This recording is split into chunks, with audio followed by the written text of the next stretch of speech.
Moyo umeneti kukalau,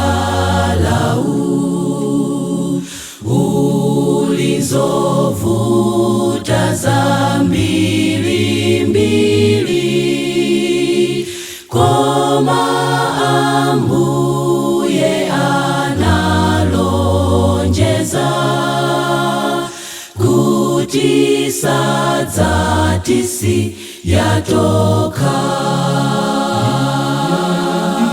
Iye ni Musa wa wino, amatigo na ndiktima wonse.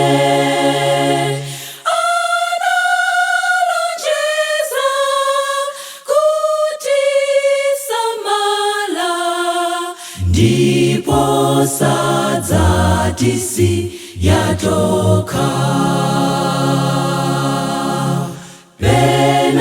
penatita ya chiyembekezo, kuti ambuye sakutiyanka, koma ambuye adziwa zonse.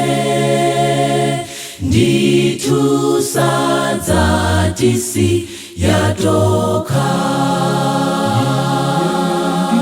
iye ni Musa wa wino, amatigo na ndiktima wonse.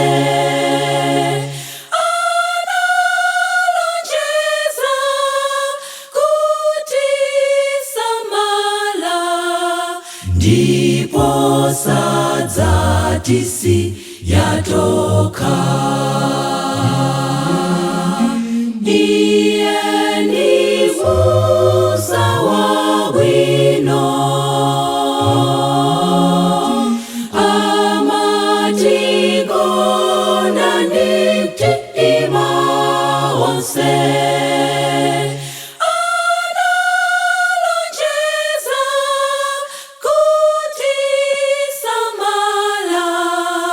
Ndipo saa tisi yatoka.